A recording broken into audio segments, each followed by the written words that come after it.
You can like, subscribe, leave a comment below, and watch my other videos. If you really want to promote the Funny Animal Show.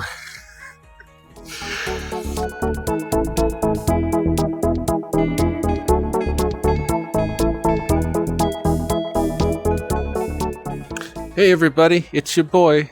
What's up? So I am back. I did take a bit of a break because I, decided to go on hiatus. The last video got 5 views. Yeah, last time I checked, it was at 5. No comment. So I did take a little bit of a break since last time, and there's multiple reasons for that. Some emotional, some physical, some financial, some based on survival. But the main reason is that it's that time of year when doing this means that I've got sweat pouring down my face, like right now. So this is more like being placed in a hot box, and tortured to do this. So I just want you to know that I'm, oh no, I lost my placing. I just want you to know that, I'm doing this for you. I'm suffering and sacrificing for your amusement. So I wasn't going to do this, but then last night I had this horrible, awful dream, and it was about the corgis. Okay, it started off, it was the future, and I was on the battlefield of the future, and all around me were dead and dying hillbillies giving out their last yodels, and all around them were these horrible robots just stomping through the bodies, just firing away and holding these cats that just look totally at ease and just exactly like I envisioned it, the perfect fit, killer robot and cat together. And for some reason I was there, and I was watching this unfold before my eyes, and they were kind of just mopping it all up. And then one of the robots saw me. At first it was the cat's ears kind of like twitched and noticed me, and I think it kind of like directed the robot towards me, and its body sort of like over to me, and it lifted its gun, and I thought I was a goner for sure. And then all of a sudden, I looked off to the side, and out of the mists of the battlefield came the gleaming, power suit with a corgi at its controls, and it had the American flag in one hand, and it had its Gatling gun in the other, and there's a big flash of light, and the robot in front of me just exploded, and the cat went, of course, running away, because cats never stick around once their parasitical host is gone. They scamper off and find a new host, and then more corgis arrived after that, and they started to engage the robots, and it was brutal and just gory, and there was blood everywhere, but the corgis, they won the day. And one of them came over, and the one that saved me, he came and grabbed my hand, and off we went, and he took me to the Citadel, and he took me down in the basement, and it was pretty bad. There were like dead and dying corgis now all around me, and they're some were missing arms that had been replaced by cybernetic prosthetics. Some had robot eyes, and they were cyborg corgis or cyborgies, and they sat me down. And now here's where the bad part of the dream happened. Okay, the horrible part. They asked me who I was, and I was like, "You don't know who I am?" And they're like, they didn't know my name, they didn't know about the show, they didn't know anything about me, and I realized at that moment, I had failed to catch their attention and become part of the future with the corgis. And obviously, the shows that I had put in, the hours of work and all the time and effort, I'm telling you guys right now, it wasn't to be famous. It wasn't to make lots of money. I'm just trying to save myself when the eventual, corgi overlords take over. And, I want to be friends with the corgis and not, become talking cattle. Although I'll tell you that would be preferable to becoming a dumb hillbilly that gets killed by killer robots and cats. Anyhow, so I decided I would come back and do another show and put some research into the subject a little further. And one thing that it did get me thinking about, with corgis, that will definitely be that's one of those transitional moments in life in general. When an animal goes from just being a regular animal to a talking animal that kind of copies people, and then ascending to a full bipedal humanoid form, in the final shape, much like the gods. And it brings up one of the biggest mysteries in the funny animal world, which is the goofy Pluto Paradox. Now, I did do a lot of research to figure this out. I watched a lot of cartoons, and I watched some YouTubes, and I do occasionally walk a dog. And it also occurs to me I may have just copied this idea from another YouTube. I see so much YouTube, and it's probably, there it goes again. It's probably like the theorizer. Like, that guy's good. he does like what I do, but way better and funnier and more intense and everything. Just another one of those channels that, like, hey, you should go watch that one instead of this one. So, and I thought that the channel would do better and stuff, and all these other channels I reference all the time.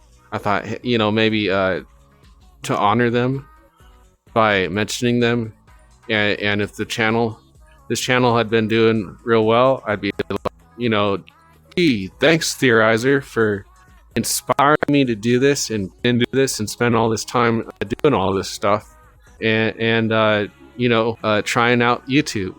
And instead it's, become more like, well, gee, thanks Theorizer for inspiring me to get into all this and do all this stuff and spend all this time on all this stuff and get me into YouTube. But anyhow, I don't want to complain too much because I do have revelations. Now, as you can see, I'm at a lab, and we have been doing a lot of work here at the lab. We tried experiments. We tried some petri dish stuff.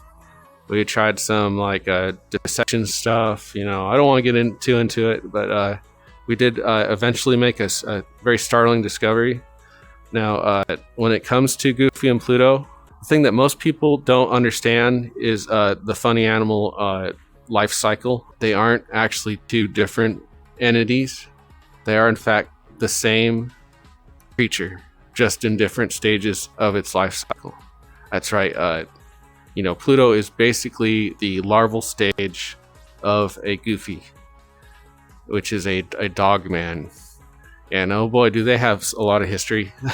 Another show idea. But anyhow, if you look at Pluto, he's not totally just a dog. He's kind of one of those very faintly, the first hints of intelligence sort of funny animals.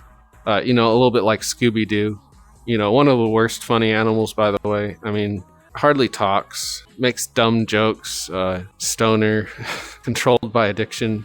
Really not a good role model at all. I don't know what Scooby even really does. And he shows that he can sometimes walk on two legs, but refuses to do so, which I never trust. But anyhow, getting back to the subject, as I said, it's a kind of a life cycle. Now as I've explained in the past videos, funny animals, of course, their origins come from the actual animals that roam this planet for millions and millions and millions of years. And over time, their spiritual essence imbued the land. An idealized form to represent the various lineages of the animals, and these forms became the gods of the land, which lie just beneath it but control everything and work with the gods of nature. And when people, of course, arose in their own independent state, they recognized this and began to depict us fairly early on. And that's basically where we began to infect, in a way, humanity, because of course they started, of course, with just regular animals. But once you start with regular animals, you just can't stop. It's going to progress. And you look at some of the art back then, and like the lioness figure, and you've got, of course, the Egyptians went way crazy. You look at like the Aztecs, like they had some fun dressing up as animals.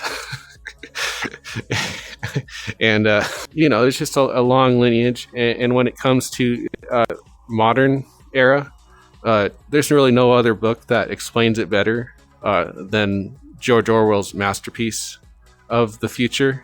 And I know a lot of people, they like to argue about like which book is more relevant to the future, which book predicts it better, 1984 or Brave New World.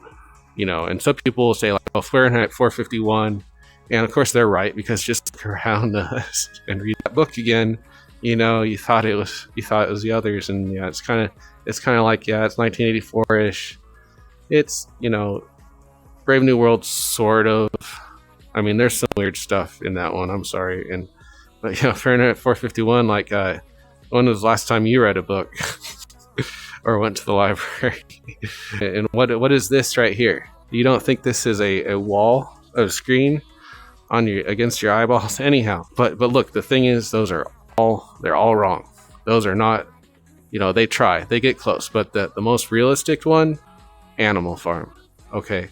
And that just, it gives a classic sort of progression where you start with just dumb animals and then smart animals that can talk. And then they start doing like people things and taking over what the people do. And, eventually you get to the table and the ultimate truth, 4 legs good, but 2 legs better. And that's where, where we are now is the bipedal 2-legged funny animal, which is, of course, the intermediate, but kind of the in-between form before they become, hyper corgis, and then the hyper corgis merge with the robots or the bobbits, depending on, what they decide to call themselves in the future. And then you have the hyper bobbit robot corgis or something. Or I don't know, whatever the protogen things are, I guess. So, at that point, they will have completed the curse against humanity that's been placed on them by the animal gods to turn people eventually back into animals, and then either that or be food for the animals, as I've outlined before. And that future is absolutely inevitable, which is why I again would urge everyone watching this, first of all, to go back and like all of my videos, especially the ones that deal with the corgis.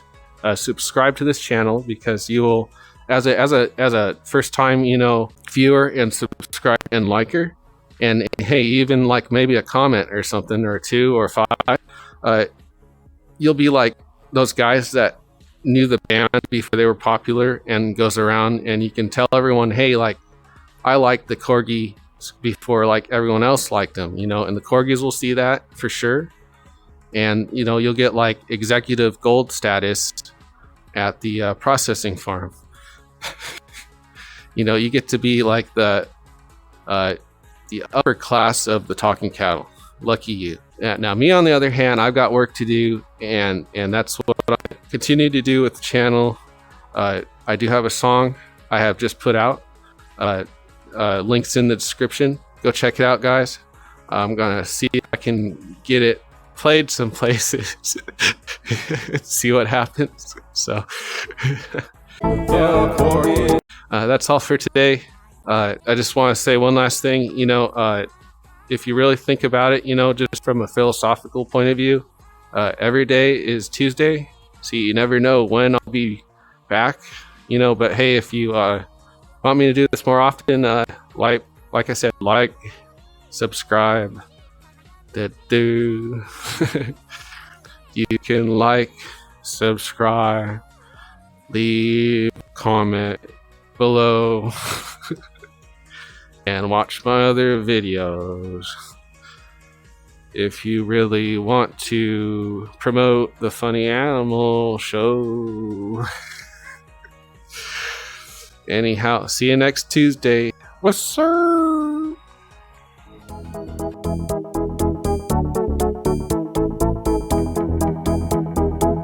I just gotta get going. I just gotta get rolling. I just gotta relax.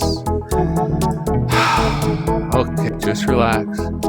It's been a while since I did this, and I'm just a little rusty. Okay, let me just try this again.